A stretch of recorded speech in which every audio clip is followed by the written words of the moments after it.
ओम शांति। ओम शांति। ओम शांति। आज है 6 सितंबर 2020। आज की अव्यक्त बाप दादा की मुरली है जिसका शीर्षक है रूहानी ड्रिल। बाप दादा आज क्या कहते हैं? बाप दादा कहते हैं, सभी बच्चों की स्वीट साइलेंस की स्थिति को देख रहे हैं आज बाबा। 1 सेकंड में साइलेंस की स्थिति में स्थित हो जाना, यह प्रैक्टिस कहाँ तक की है। इस स्थिति में जब चाहे तब स्थित हो सकते हो, बस समय लगता है क्योंकि अनादि स्वरूप स्वीट साइलेंस है। आदि स्वरूप आवाज में आने का है, लेकिन अनादि अविनाशी संस्कार साइलेंस है। तो अपने अनादि संस्कार, अनादि स्वरूप को, अनादि स्वभाव को जानते हो। जब चाहो तब उस स्वरूप में स्थित हो सकते हो। 84 जन्म आवाज में आने के हैं, इसलिए सदा अभ्यास आवाज में आने का है। लेकिन अनादि स्वरूप और फिर इस समय चक्र पूरा होने के कारण वापस साइलेंस होम में जाना है। अब घर जाने का समय समीप है। अब आदि मध्य अंत तीनों ही काल का पाठ समाप्त कर अपने अनादि स्वरूप, अनादि स्थिति में स्थित होने का समय है। इसलिए इस समय यही अभ्यास ज्यादा आवश्यक है। अपने आप को चेक करो कि कर्मेंद्रिय जीत बने हैं। आवाज में नहीं आना चाहें तो यह मुख का आवाज अपनी तरफ खींचता तो नहीं है। इसी को ही रूहानी ड्रिल कहा जाता है। वैसे वर्तमान समय के प्रमाण शरीर के लिए सर्व बीमारियों का इलाज एक्सरसाइज सिखाते हैं। तो इस समय आत्मा को शक्तिशाली बनाने के लिए क्या कहा बाबा ने? बाबा ने कहा आत्मा को शक्तिशाली बनाने के लिए यह रूहानी एक्सरसाइज का अभ्यास चाहिए। चारों ओर कैसा भी वातावरण हो, हलचल हो, लेकिन आवाज में रहते, आवाज से परे स्थिति का अभ्यास अभी बहुत काल का चाहिए। शांत वातावरण में शांति की स्थिति बनाना, शांत वातावरण में शांति की स्थिति बनाना कोई बड़ी बात नहीं। अशांति के बीच आप शांत हो, यही अभ्यास चाहिए। अर्थात कि चारों तरफ अशांति है, कोई शोर कर रहा है, कोई कुछ कर रहा है, मगर तब भी आपकी स्थिति कैसी हो? शांत हो। बाबा कहते हैं यही अभ्यास चाहिए। ऐसा अभ्यास जानते हो, चाहे अपनी कमजोरियों की हलचल हो, संस्कारों के व्यर्थ संकल्पों की हलचल हो, ऐसी हलचल के समय स्वयं को अचल बना सकते हो। ऐसी हलचल के समय स्वयं को अचल बना सकते हो। वह टाइम लग जाता है, क्योंकि टाइम लगना यह कभी भी धोखा दे सकता है। समाप्ति के समय में ज्यादा समय नहीं मिलना है। जब पेपर आएगा तो बाबा कहते हैं ज्यादा समय नहीं मिलना है। फाइनल रिजल्ट का पेपर कुछ सेकंड और मिनटों का ही होना है, लेकिन चारों ओर की हलचल के वातावरण में अचल रहने पर ही नंबर मिलना। जो रिजल्ट आना है, पेपर आना है, वो सेकंड या मिनटों का होगा। और बाबा ने कहा चारों ओर की हलचल में अचल रहने पर ही नंबर मिलने हैं। अगर बहुत काल हलचल की स्थिति से अचल बनने में समय लगने का अभ्यास होगा तो समाप्ति के समय क्या रिजल्ट होगी। इसलिए यह रूहानी एक्सरसाइज का अभ्यास करो। मन को जहां और जितना समय स्थित करना चाहें उतना समय वहां स्थित कर सको। फाइनल पेपर बहुत ही सहज और पहले से ही बता देते हैं कि यह पेपर आना है, लेकिन नंबर बहुत थोड़े समय में मिलना है। स्टेज भी पावरफुल हो। देह के संबंध, देह संस्कार, व्यक्ति या वैभव, वाइब्रेशन, वायुमंडल सब होते हुए भी आकर्षित ना करें। देह के जितने भी संबंध हैं, देह के संस्कार, व्यक्ति या वैभव जो सुख की चीजें हैं, वाइब्रेशन जो वायुमंडल में नेगेटिव वाइब्रेशन है, इस सब कुछ आपको आकर्षित ना करें। इसी को ही कहते हैं नष्टो मोह समर्थ स्वरूप। किसी के भी प्रति कोई मोह ना हो। तो ऐसी प्रैक्टिस है। लोग चिल्लाते रहें और आप अचल रहें। प्रकृति भी, माया भी सब लास्ट दाव लगाने के लिए अपने तरफ कितना भी खींचे। बाबा ने क्या कहा?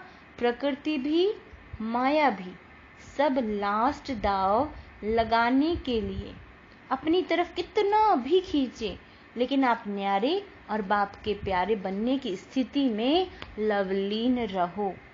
इसको कहा जाता है देखते हुए ना देखो, सुनते हुए ना सुनो। ऐसा अभ्यास हो। इसी को ही स्वीट साइलेंस स्वरूप की स्थिति कहा जाता है। फिर भी बाप दादा समय दे रहा है। अगर कोई भी कमी है तो अब भी कर सकते हो, क्योंकि बहुत काल का हिसाब सुनाया, तो अभी थोड़ा चांस है। इसलिए इस प्रैक्टिस की तरफ फुल अटेंशन दो, स्वीट साइलेंस की, न्यारा होने की। बाबा कहते हैं पास विद ऑनर बनना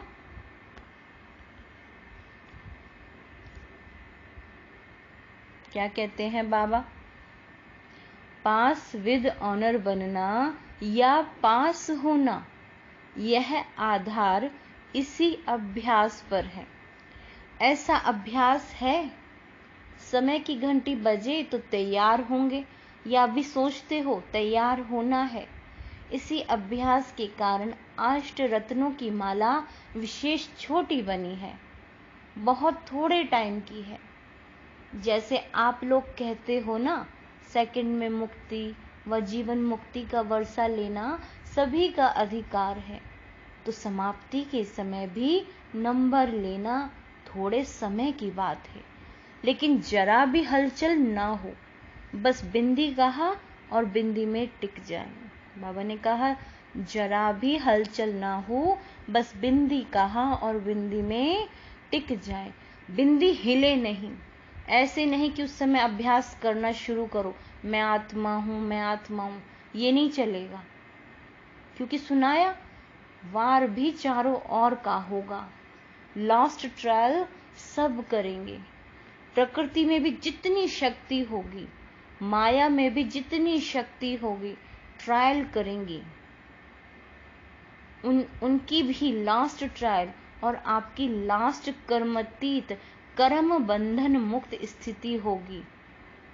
दोनों तरफ की बहुत पावरफुल सीन होंगी, दोनों तरफ की। वह भी फुल फोर्स और यहां भी फुल फोर्स, लेकिन सेकंड की विजय। बाबा ने कहा लेकिन सेकंड की विजय की नगाड़े बजाएगी। समझा लास्ट पेपर क्या है? सब शुभ संकल्प तो यही रखते भी हैं और रखना भी है कि नंबर 1 आना ही है। तो जब चारों ओर की बातों में विन्न होंगे तभी 1 आएंगे। अगर एक बात में जरा भी व्यर्थ संकल्प, व्यर्थ समय लग गया तो नंबर पीछे हो जाएगा। इसलिए सब चेक करो, चारों ओर की तरफ चेक करो। डबल विदेशी सब में तीव्र जाने चाहते हैं ना, इसलिए तीव्र पुरुषार्थ व फुल अटेंशन, तीव्र पुरुषार्थ फुल अटेंशन इस अभ्यास में अभी से देते रहो। समझा? क्वेश्चन को भी जानते हो और टाइम को भी जानती हूँ। बाबा ने बता दिया क्या क्वेश्चन आएगा और कितने सेकंड का, कितना टाइम का आएगा। फिर तो सब पास होने चाहिए। अगर पहले से ही क्वेश्चन का पता होता है तो तैयारी कर लेते हैं, फिर पास हो जाते हैं। आप सभी तो पास होने वाले हो ना।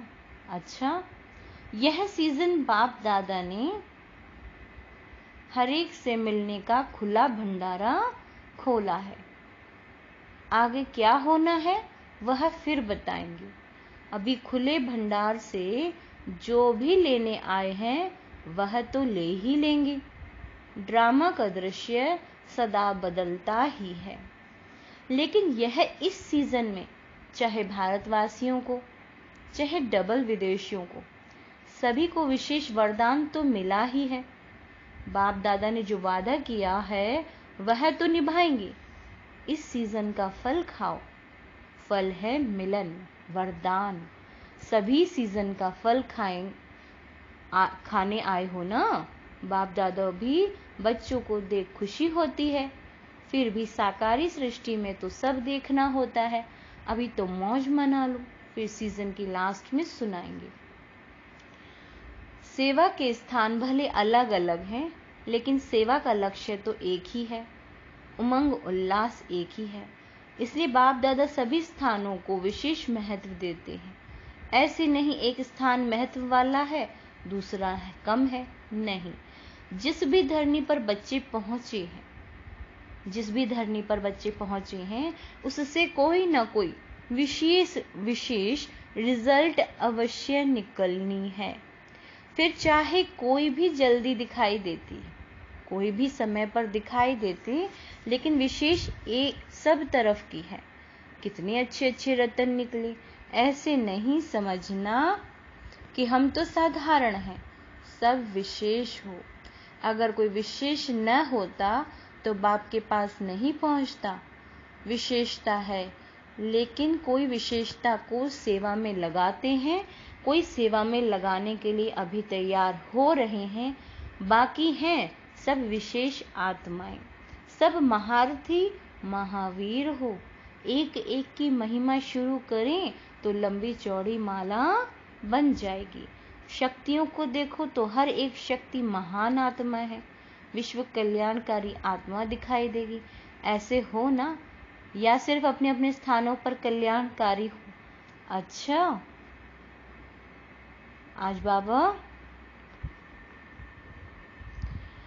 आज बाबा अमृत वेले श्रेष्ठ प्राप्तियों की वेला, जो सेकंड मूवी है।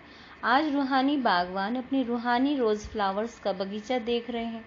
ऐसा रूहानी गुलाब का बगीचा अब इस संगम युग पर ही बाप दादा द्वारा बनता है। बाप दादा हर एक रूहानी गुलाब के फूल की रूहानियत की खुशबू, रूहानियत के खिले हुए पुष्पों की रौनक देख रहे हैं। खुशबूदार सभी हैं, लेकिन किसकी खुशबू सदाकाल रहने वाली है और किसकी खुशबू थोड़े समय के लिए रहती है। कोई गुलाब सदा खिला हुआ है और कोई कब खिला हुआ, कब थोड़ा सा धूप व मौसम के हिसाब से मुरझा भी जाते हैं, लेकिन है फिर भी रूहानी बागवान के बगीचे के रूहानी गुलाब। कोई कोई रूहानी गुलाब में ज्ञान की खुशबू विशेष है, कोई में याद की खुशबू विशेष है, तो कोई में धारणा की खुशबू, कोई में सेवा की खुशबू विशेष है। कोई कोई ऐसे भी हैं जो सर्व खुशबू से संपन्न है। तो बगीचे में सबसे पहले नजर किसके ऊपर जाएगी? जिसकी दूर से ही खुशबू आकर्षित करेगी। बाबा कहते हैं उस तरफ ही सबकी नजर पहले जाती है। तो रूहानी बागवान सदैव सभी रूहानी गुलाब के फूलों को देखते हैं पहले नंबरवार। प्यार भी सभी से है, क्योंकि हर एक गुलाब पुष्प के अंदर बागवान प्रति प्यार है। मालिक से पुष्पों का प्यार है और मालिक का पुष्पों से प्यार। फिर भी शौक से शोकेस में सदा रखने वाले रूहानी गुलाब वही होते जो सदा सर्व खुशबू से संपन्न हैं और सदा खिले हुए हैं, मुरझाए हुए कभी नहीं। रोज अमृत वेले बाप दादा स्नेह और शक्ति की विशेष पालना से सभी रूहानी गुलाब के पुष्पों से मिलन मनाते हैं। अमृत वेले विशेष प्रभु पालना की वेला है। अमृत वेले विशेष परमात्मा मिलन की वेला है, रूहानी रूरिहान करने की वेला। अमृत वेले भोले भंडारी के वरदानों के खजानों से सहज वरदान प्राप्त करने की वेला है। जो गायन है मन इच्छित फल प्राप्त करना, वह इस समय अमृत वेले के समय का गायन है। बिना मेहनत के खुले खजाने प्राप्त करने की वेला है। ऐसे सुहावने समय को अनुभव से जानते हो ना। अनुभवी ही जाने इस श्रेष्ठ सुख को, श्रेष्ठ प्राप्तियों को। तो बाप दादा सभी रूहानी गुलाब को देख देख हर्षित हो रहे हैं। बाप दादा भी कहते हैं, वाह मेरे रूहानी गुलाब, आप वाह वाह के गीत गाते तो बाप दादा भी यही गीत गाते, समझा। मुरलियां तो बहुत सुनी, सुन सुनकर संपन्न बन गए हो। अभी महादानी बन बांटने के प्लान बना रहे हो। यह उमंग बहुत अच्छा है। आज यूके अर्थात ओके रहने वालों का टर्न है। डबल विदेशियों का एक शब्द सुन करके बाप दादा सदा मुस्कुराते रहते हैं। कौन सा? Thank you. थैंक यू करते हुए भी बाप को याद करते रहते हैं, क्योंकि सबसे पहले शुक्रिया दिल से बाप का ही मानते हैं। तो जब किसी को भी थैंक यू करते तो पहले बाप याद आएगा ना। ब्राह्मण जीवन में पहला शुक्रिया स्वतः ही बाप के प्रति निकलता है। बैठते उठते अनेक बार थैंक यू कहते हो। यह भी एक विधि है। बाबा कहते हैं यह भी एक विधि है बाप को याद करने की। यूके वाले सर्व भिन्न भिन्न हद की शक्तियों वालों को मिलाने के निमित्त बने हुए हो ना। अनेक प्रकार की नॉलेज की शक्तियां हैं। भिन्न भिन्न शक्ति वाले, भिन्न भिन्न वर्ग वाले, भिन्न भिन्न धर्म वाले, भाषा वाले, सभी को मिलाकर एक ही ब्राह्मण वर्ग में लाना। ब्राह्मण धर्म में, ब्राह्मण भाषा में आना। ब्राह्मणों की भाषा भी अपनी है, जो नए समझ भी नहीं सकते तो कि यह क्या बोलते हैं। तो ब्राह्मणों की भाषा, ब्राह्मणों की डिक्शनरी ही अपनी है। तो यूके वाले सभी को एक बनाने में बिजी रहते हो ना। संख्या भी अच्छी है और स्नेह भी अच्छा है। हर एक स्थान की अपनी अपनी विशेषता तो है ही, लेकिन आज यूके का सुना रहे हैं। यज्ञ स्नेही, यज्ञ सहयोगी, यह विशेषता अच्छी दिखाई देती है। हर कदम पर पहले यज्ञ अर्थात मधुबन का हिस्सा निकालने में अच्छे नंबर में जा रहे हैं। डायरेक्ट मधुबन की याद एक स्पेशल लिफ्ट बन जाती है हर कार्य में। हर कदम में मधुबन और बाप की याद है, या बाप की पढ़ाई, या बाप का ब्रह्मा भोजन, या बाप से मिलन है। मधुबन स्वतः ही बाप की याद दिलाने वाला है। कहाँ भी रहते मधुबन की याद आना अर्थात विशेष स्नेह लिफ्ट बन जाता है। चढ़ने की हिम्मत से छूट जाती, सेकंड में स्विच ऑन किया और पहुंचे। बाप दादा को और कोई हीरे मोती तो चाहिए नहीं। बाप को स्नेह की छोटी वस्तु ही हीरे रतन है। इसलिए सुदामा के कच्चे चावल गाए हुए हैं। इसका भाव अर्थ यही है कि स्नेह की छोटी सी सुई से में भी मधुबन याद आता है, तो वह भी बहुत बड़ा अमूल्य रतन है, क्योंकि स्नेह का दम है। वैल्यू स्नेह की है, चीज की नहीं। अगर कोई वैसे भी भल कितना भी दे देवे, लेकिन स्नेह नहीं तो उसका जमा नहीं होता, और स्नेह से थोड़ा भी जमा करें तो उनका पद्मा जमा हो जाता है। तो बाप की स्नेह पसंद है तो यूके वालों की विशेषता यज्ञ स्नेही, यज्ञ सहयोगी आदि से रही है। यही सहज योग भी है। सहज सहयोग सहज योग है। सहयोग का संकल्प आने से भी याद तो बाप की रहेगी ना, तो सहयोगी सहज योगी स्वतः ही बन जाते हैं। योग बाप से होता है, मधुबन अर्थात बाप दादा से, तो सहयोगी बनने वाले भी सहज योगी की सब्जेक्ट में अच्छे नंबर ले लेते हैं। दिल का सहयोग बाप को प्रिय है, इसलिए यहाँ यादगार भी दिलवाड़ा मंदिर बनाया। तो दिल वाला बाप को दिल का स्नेह, दिल का सहयोग ही प्रिय है। छोटे दिल वाले छोटा सौदा कर खुश हो जाते हैं और बड़े दिल वाले बेहद का सौदा करते हैं। फाउंडेशन बड़ी दिल है तो विस्तार भी बड़ा हो रहा है।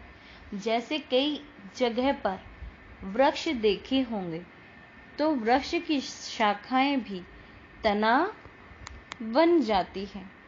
तो यूके के फाउंडेशन से तना निकला, शाखाएं निकली, तब वह शाखाएं भी तना बन गई। उस तना से भी शाखाएं निकल रही हैं। जैसे ऑस्ट्रेलिया निकला, अमेरिका, यूरोप, अफ्रीका निकले, सब तना बन गए। तो और हर एक तना की शाखाएं भी अच्छी तरह से वृद्धि को पा रही हैं, क्योंकि फाउंडेशन स्नेह और सहयोग के पानी से मजबूत है, इसलिए विस्तार भी अच्छा है और फल भी अच्छे हैं। अच्छा, मीठे मीठे सिक्के दे बच्चों प्रति माता पिता बाप दादा का याद प्यार और गुड मॉर्निंग। वरदान। देह भान का त्याग कर क्रोधी बनने वाले निर्माण चित्त भव। जो बच्चे देह भान का त्याग करते हैं उन्हें कभी भी क्रोध नहीं आ सकता, क्योंकि क्रोध आने के दो कारण हैं। एक जब कोई झूठी बात कहता है और दूसरा जब कोई ग्लानि करता है। यही दो बातें क्रोध को जन्म देती हैं। एक ये कि कोई झूठ बोल रहा है तो, या कोई उस किसी की बुराई कर रहा है तो, ये दो बातें क्रोध को जन्म देती है। ऐसी परिस्थिति में निर्माण चित्त के वरदान द्वारा अपकारी पर भी उपकार करो। गाली देने वाले को भी गले लगाओ, निंदा करने वाले को भी सच्चा मित्र मानो, तब कहेंगे कमाल। जब ऐसा परिवर्तन दिखाओ तब विश्व के आगे प्रसिद्ध होंगे। स्लोगन। मौज का अनुभव। क्या कहते हैं बाबा? मौज का अनुभव करने के लिए माया की अधीनता को छोड़ स्वतंत्र बनो।